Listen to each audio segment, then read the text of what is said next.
নমস্কাৰ স্বাস্থ্য সম্পৰ্কীয় মই ইউটিউব চেনেল ডক্টৰ এন মিশ্ৰলৈ পুনৰবাৰ আপোনালোকক স্বাগতম জনাইছো। আজি মই ভিডিঅ'টিৰ জৰিয়তে এটা অতি গুৰুত্বপূৰ্ণ বিষয় পাইলছ অৰ্থাৎ কেঁচুমৰীয়া বা অৰ্শৰোগৰ ওপৰত কিছু কথা আলোচনা কৰিম। কিয় অতি গুৰুত্বপূৰ্ণ বুলি কৈছো কাৰণ এই পাইলছ সম্পৰ্কে হয়তো এতিয়াও আমাৰ সমাজত কিছুমান ভুল ধাৰণা চলি আছে, যাৰ কাৰণে বহুতো লোকে আক্ৰান্ত হোৱাৰ পিছতো নিজকে লুকুৱাই ৰাখে। তেওঁলোকে ওলাই আহিব নিবিচাৰে, ডক্টৰক দেখাব নিবিচাৰে। মনত কিছুমান এনেকুৱা ধাৰণা লৈ আছে যাৰ ফলত সমস্যাসমূহ নিজৰ মাজতে ৰাখি নিজকে আবদ্ধ কৰি ৰাখে। পাইলছ সম্পৰ্কে ভালকৈ ধাৰণা নথকাৰ কাৰণে হয়তো বহুতো লোকে আজি এই ৰোগৰ পৰা মুক্ত হ'ব পৰা নাই। এনেকুৱা কিছুমান ধাৰণা আছে।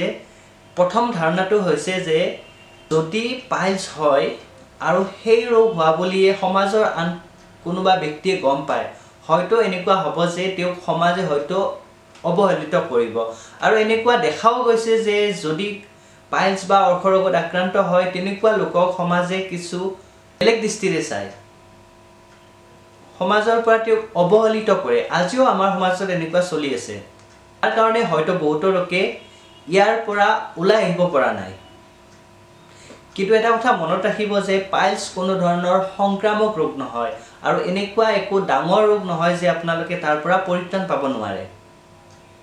দ্বিতীয়টা ধাৰণা আছে যে যদি ডক্টৰৰ ওচৰলৈকে যোৱা হয়, এনেকুৱা এটা ধাৰণা লয় যে তেওঁক হয়তো চাৰ্জাৰী কৰিবলৈ দিব, কটা চিঙা কৰিব।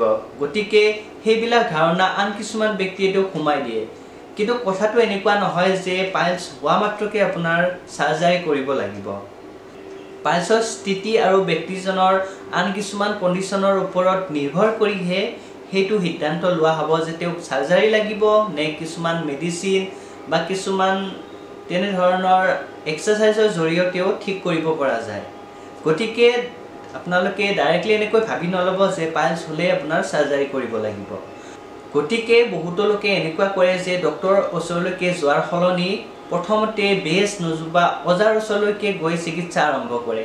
আৰু পিছত এনেকুৱা হয় যে লাহে লাহে আন কমপ্লিকেশ্যনবোৰ বাঢ়ি গৈ থাকে আৰু অৱশেষত যেতিয়া বহুত বেছি পৰিমাণে কমপ্লিকেশ্যন হৈ যায় তাৰপিছত ডক্টৰৰ ওচৰলৈকে যায় আৰু হয়তো তেতিয়া সম্পূৰ্ণ সুফল পোৱাটো অকণমান অসুবিধা হৈ পৰে। গতিকে আপোনালোকৰ মনত থকা কিছুমান ভুল ধাৰণাবিলাক আঁতৰাই যদি আপোনালোকে পাইলছৰ আক্ৰান্ত হয়, আপোনালোকৰ শৰীৰত তেনেকুৱা কিছুমান লক্ষণ দেখা পায়, লগে লগে আপোনালোকে পলম নকৰি চিকিৎসকৰ ওচৰলৈকে যাব আৰু পৰামৰ্শ অনুসৰি আপোনালোকে তেনেদৰে আগবাঢ়িব। আৰু তেতিয়া নিশ্চয় দেখিব আপোনালোকে এই ৰোগবিধৰ পৰা নিশ্চিতৰূপে মুক্ত হ'ব পাৰিব। প্ৰথম কথা আমি এই ৰোগবিধৰ বিষয়ে জানিব লাগিব। পাইলছ আচলতে কি হয়, কোনবিলাক লক্ষণে দেখা দিলে আপুনি পাইলছ বুলি ভাবিব পাৰে, বা পাইলছ কি কাৰণত হ'ব পাৰে, ইয়াৰ পৰানো আমি কেনেদৰে পৰিত্ৰাণ পাব পাৰোঁ বা কেনেধৰণৰ কিছুমান উপায় অৱলম্বন কৰিব পাৰোঁ, সেই সম্বন্ধে আমি কিছু কথা জনা উচিত। গতিকে আজি মই ভিডিঅ'টিৰ জৰিয়তে আপোনালোকৰ ওচৰত কিছু কথা আলোচনা কৰিবলৈ চেষ্টা কৰিম।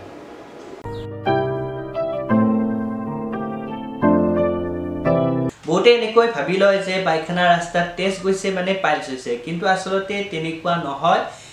হয়তো পাইলছ হ'লে তেজ তেনেকৈ যাব পাৰে, কিন্তু আন কিছুমান কাৰণতো আপোনাৰ পায়খানা ৰাস্তাত তেজ যাব পাৰে। গতিকে অকল তেজ যোৱা মানে আপোনালোকে পাইলছ হোৱা বুলি ভাবি নল'ব। এতিয়া কথাটো হ'ল আমাৰ শৰীৰত তেজ চলাচলৰ বাবে কিছুমান শিৰা উপশিৰা থাকে আৰু আপোনালোকে চাগে কেতিয়াবা লক্ষ্য কৰিছে হাতৰ বা ভৰিত কেতিয়াবা শিৰাবিলাক ফুলি উঠে। আমাৰ শৰীৰত তেনেকৈ তেজ চলাচল কৰাৰ কাৰণে পায়খানাৰ ৰাস্তাটো কিছুমান তেজ পৰিবাহী নলিকা থাকে। আৰু যদি কিবা কাৰণত কি কাৰণত হ'ব পাৰে সেই বিষয়ে মই আলোচনা কৰিম বাৰু। যদি সেই তেজৰ নলিকাবিলাক ফুলি যায়, সাধাৰণতে তাক আমি পাইলছ বুলি কওঁ। আৰু সেই পাইলছ কেতিয়াবা পায়খানাৰ ৰাস্তাৰ আৰম্ভণিত হ'ব পাৰে বা পায়খানাৰ ৰাস্তাৰ বাহিৰতো হ'ব পাৰে। তাৰ ওপৰত ভিত্তি কৰি কিছুমান ইণ্টাৰনেল বা এক্সটাৰ্নেল পাইলছ বুলি কোৱা হয়। পাইলছ হোৱা বুলি আপুনি আচলতে কেনেকৈ গম পাব তাৰ কাৰণে আপুনি জানিব লাগিব যে কেনে ধৰণৰ লক্ষণ দেখা দিব পাৰে পাইলছৰ লক্ষণ বুলি কোৱাৰ লগে লগে প্ৰথম লক্ষণটো হৈছে যে না কৰোতে আপোনাৰ পায়খানাৰ লগত তেজ যাব পাৰে আৰু বিশেষকৈ পায়খানা কৰি হোৱাৰ পিছত তেজ যোৱাটো পাইলছৰ এটা প্ৰধান লক্ষণ আৰু সেইটো এনেকুৱা হৈছে যে আপোনাৰ একেবাৰে ফ্ৰেছ ব্লাড টোপাল টোপালকৈ পৰা দেখা পাব দ্বিতীয়টা লক্ষণ হৈছে যে পায়খানা কৰোতে যথেষ্ট কষ্ট হ'ব পাৰে হয়তো আপোনালোকে পায়খানা কৰোতে বহুত সময় ধৰি বহি থাকিব লগা হ'ব পাৰে তৃতীয়তে এনেকুৱা হৈছে যে পায়খানাৰ ৰাস্তাত আপোনালোকে লক্ষ্য কৰিব যে মাংসৰ নিচিনা কিবা ওলাই অহাৰ নিচিনা লাগিব পাৰে চতুৰ্থতে 2-3 দিনলৈকে যদি পায়খানা নহয় আৰু পায়খানা কৰোতে একেবাৰে বল দিবলগীয়া হয় লগতে তেজ ওলাই তেনেকুৱা ক্ষেত্ৰত আপোনালোকে এটা সন্দেহ কৰিব পাৰে যে হয়তো লাহেকৈ পাইলছৰ সমস্যা হ'ব পাৰে পাইলছ কি হয় বা ইয়াৰ লক্ষণসমূহৰ লগতে আমি জনাটো উচিত যে এই পাইলছ হোৱাৰ কি কাৰণ হ'ব পাৰে কাৰণসমূহ যেতিয়া আমি জানিম তেতিয়াহে আমি কিছু পৰিমাণে সেই বিষয়ে আমি সজাগ হ'ব পাৰিম আৰু তেতিয়া হয়তো নিশ্চিতৰূপে আপোনালোকে যথেষ্ট পৰিমাণে ইয়াৰ পৰা বাচি থাকিব পাৰিব ইয়াৰ মাজতে মই এটা কথা কওঁ যে পাইলছ কোনো ধৰণৰ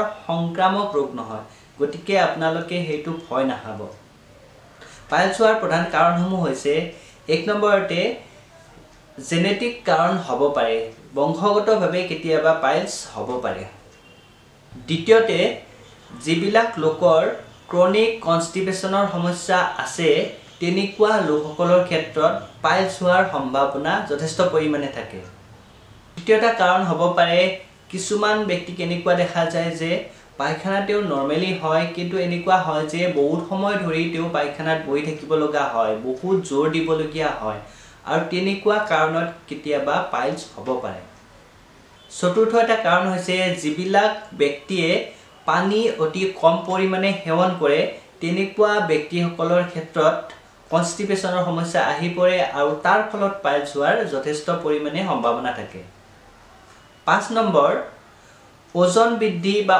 অবেচিটিও পাইলছৰ অন্য এটা কাৰণ হ'ব পাৰে 6 নম্বৰ যিসকল লোকে যথেষ্ট ওজন থকা বস্তু কঢ়িয়াই ফুৰে বা তলপেটত বেছি বল প্ৰয়োগ কৰিবলগীয়া হয় তেনেকুৱা ব্যক্তিসকলৰ ক্ষেত্ৰতো পাইলছৰ সম্ভাৱনা যথেষ্ট পৰিমাণে থাকে 7 নম্বৰ লিভাৰৰ সমস্যা বা পেটৰ যদি আন কিছুমান সমস্যা থাকে তেনেকুৱা ক্ষেত্ৰতো কনষ্টিপেশ্যনৰ লগতে এই পাইলছৰ সমস্যা হ'ব পাৰে 7 নম্বৰ পাইলছৰ সমস্যাৰ অন্য এটা প্ৰধান কাৰণ হৈছে খাদ্য অভ্যাস আৰু আমাৰ জীৱনশৈলী 8 নম্বৰ যিসকল লোকে অত্যাধিক পৰিমাণে মদ্যপান সেৱন কৰে তেনেকুৱা ব্যক্তিসকলৰ ক্ষেত্ৰতো কনষ্টিপেশ্যনৰ সমস্যা হ'ব পাৰে 9 নম্বৰ প্ৰেগনেন্সিৰ সময়ত কেতিয়াবা পাইলছৰ সমস্যা হোৱা দেখিবলৈ পোৱা যায়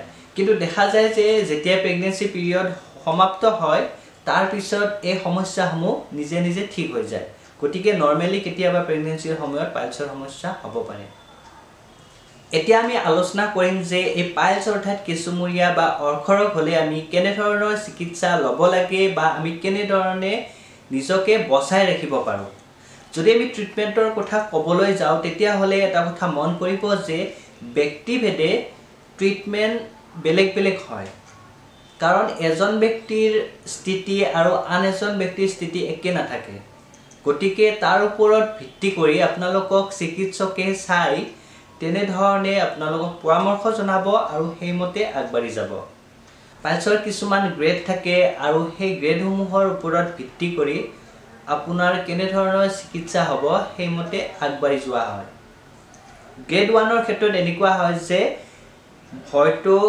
লগাবলৈ কিছুমান মলম দিয়ে আৰু পায়খানা কঠিন নহবৰ কাৰণে কিছুমান সিৰাপ বা তেনে ধৰণৰ টেবলেট থাকে সেইবিলাক দিয়া হয় আৰু লগতে খাদ্যাভ্যাসৰ প্ৰণালীটো অকমান সলনি কৰিবলৈ পৰামৰ্শ দিয়া হয় গ্ৰেড 2ৰ ক্ষেত্ৰত এনেকুৱা হয় যে মেডিচিন দিয়াৰ উপৰিও বেন্ডিং বুলি এটা প্ৰচিডিউৰ আছে, সেই সৰু প্ৰচিডিউৰটো কৰি দিয়া হয় আৰু তেতিয়া এই পাইলছৰ সমস্যাৰ পৰা মুক্ত হোৱা যায়। তৃতীয়তে যদি গ্ৰেড 3 আৰু গ্ৰেড 4ৰ কথা আমি কওঁ, তেতিয়া এনেকুৱা হয় যে হয়তো প্ৰথম অৱস্থাত মেডিচিনেৰে কিছু ট্ৰাই কৰা হয় যাতে ঠিক হয়। যদি মেডিচিন বা তেনেধৰণৰ মলম দিয়াৰ পিছতো ঠিক নহয়, তেনেকুৱা অৱস্থাত হয়তো প্ৰয়োজন সাপেক্ষে সাৰ্জাৰী কৰিবলগীয়া হ'ব পাৰে আৰু সেইটো সম্পূৰ্ণ আপোনাৰ ডক্টৰে চাই মেলি ডিসাইড কৰিব। আৰু এই বস্তুটো আপোনালোকে কেতিয়াও নেগলেক্ট নকৰিব, কাৰণ হয়তো তাৰ পৰা আপোনাৰ আন কিছুমান কমপ্লিকেশ্যন আহি পৰিব পাৰে। গতিকে কমপ্লিকেশ্যনসমূহ হোৱাৰ আগতেই যদি আপুনি চিকিৎসা গ্ৰহণ কৰে, তেতিয়াহ'লে নিশ্চিতভাৱে ইয়াৰ পৰা বাচি থাকিব পাৰিব। যদি আমি সচৰাচৰ কিছুমান কথা ক'ব যাওঁ যে আমি পাইলছৰ সমস্যাৰ পৰা কেনেকৈ বাচি থাকিব পাৰোঁ, তেতিয়াহ'লে আপোনালোকে কিছুমান কাম কৰিব পাৰে। প্ৰথম কথা, দৈনন্দিন যদি আপোনালোকে পানী সেৱনৰ পৰিমাণ বঢ়াই দিয়ে, তেতিয়াহ'লে দেখিব নিশ্চিতৰূপে আপোনালোকৰ কিছুমান সমস্যা যেনে ধৰক কনষ্টিপেশ্যনৰ সমস্যাৰ পৰা হাত সাৰি থাকিব আৰু তেতিয়া নিশ্চিতৰূপে পাইলছৰ সমস্যা হোৱাৰ পৰা বাচি থাকিব। দ্বিতীয়তে, খাদ্যাভ্যাসৰ প্ৰণালী আৰু জীৱনশৈলীৰ কিছু পৰিৱৰ্তন কৰাৰ অতি প্ৰয়োজন। যদি আপোনালোকৰ অনুভৱ হয় যে তেনেকুৱা ধৰণৰ পাইলছৰ সমস্যা হ'ব ধৰিছে, তেনেকুৱা ক্ষেত্ৰত আপোনালোকে কিছুমান খাদ্য, বিশেষকৈ মাছ, মাংস, তেলজাতীয় খাদ্য, গাখীৰৰ পৰা বনোৱা বস্তু, এনেধৰণৰ বস্তু কিছুমান আপোনালোকে বাদ দিব লাগিব। যথেষ্ট পৰিমাণে মছলাযুক্ত খাদ্য বা তেলত ভজা বস্তু কমাই খাব লাগিব। তাৰ উপৰি আপোনালোকে ফাইবাৰ জাতীয় খাদ্য, বিশেষকৈ ওটছ, ৰাজমা, বুট বা যথেষ্ট পৰিমাণে ফল মূল, শাক পাচলি, এনেধৰণৰ খাদ্য আপোনালোকে খাব পাৰে। তৃতীয়তে, নিজৰ ৱেট মেইনটেইন কৰিবলৈ চেষ্টা কৰিব, যাতে যথেষ্ট পৰিমাণে ওজন বৃদ্ধি নহয় তাৰ ওপৰত লক্ষ্য ৰাখিব। দৈনিক কিছু পৰিমাণে হ'লেও এক্সাৰচাইজ কৰাৰ এটা অভ্যাস কৰি তোলক আৰু তেতিয়া দেখিব এই কনষ্টিপেশ্যনৰ সমস্যা হোৱাৰ পৰা আপোনালোকে বাচি থাকিব পাৰিব। চতুৰ্থতে, পাইলছ হোৱাৰ যিহেতু এটা মুখ্য কাৰণ ক্ৰনিক কনষ্টিপেশ্যন, গতিকে আপোনালোকে কনষ্টিপেশ্যনৰ সমস্যাৰ পৰা মুক্ত হ'বলৈ চেষ্টা কৰিব। কনষ্টিপেশ্যন সম্পৰ্কে মই আগৰ এটা ভিডিঅ'ত কিছু আলোচনা কৰিছিলোঁ, আপোনালোকে সেই ভিডিঅ'টি চাই ল'ব পাৰে। আৰু কনষ্টিপেশ্যনৰ সমস্যাৰ পৰা যদি আপোনালোকে বাচি থাকে, তেতিয়াহ'লে দেখিব পাইলছৰ সমস্যাৰ পৰা যথেষ্ট পৰিমাণে ৰেহাই পাইছে। পাইলছ সম্পৰ্কে থকা ভয়, লাজ এইবিলাক আঁতৰাই ডক্টৰৰ ওচৰলৈকে আহক আৰু আপোনালোকে নিজৰ লগতে আন ব্যক্তিকো এই সমস্যা হোৱাৰ পৰা বচাই ৰাখক। যিহেতু বিশেষকৈ এই সমস্যাবিলাক নিজৰ অৱহেলা, ভয় আৰু লাজ এইকেইটা কাৰণত বেছিকৈ হোৱা দেখা যায়। গতিকে যদি এইবিলাক বাদ দি আপোনালোকে ওলাই আহিব পাৰে, নিশ্চিতভাৱে এই সমস্যাৰ পৰা বাচি থাকিব পাৰিব। শেষত মই এটা এক্সাৰচাইজৰ কথা ক'ব ওলাইছোঁ। যদি আপুনি পাইলছৰ সমস্যাত ভুগি আছে, তেতিয়াহ'লে আপুনি ঘৰতে এটা এক্সাৰচাইজ কৰিব পাৰে।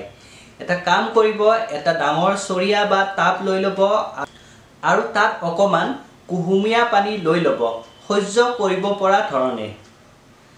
তাৰপিছত তাত আপোনালোকে যিকোনো এণ্টিছেপ্টিক চলুশ্যন, আপোনালোকে ফাৰ্মাচীত গৈ ক'লে এণ্টিছেপ্টিক চলুশ্যন আপোনাক দি দিব আৰু সেই চলুশ্যন আপোনালোকে 4 পৰা 5 চামুচ মিক্স কৰি ল'ব আৰু তাৰপিছত তাত আপোনালোকে কমেও 15 পৰা 20 মিনিট সময় বহিব লাগিব।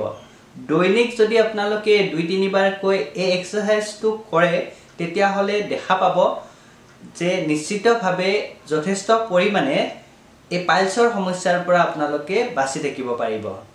আৰু লগতে আমি পাইলছ সম্পৰ্কে থকা কিছুমান ভুল ধাৰণা আঁতৰাই কি হয়, কেনেকৈ হয়, এই পাইলছ হ'লে আমি কেনেধৰণে কিছুমান সাৱধানতা ল'ব পাৰোঁ, এই সম্পৰ্কে সকলোৱে জনা উচিত।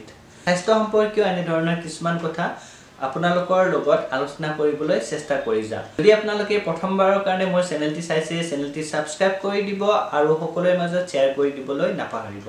ধন্যবাদ।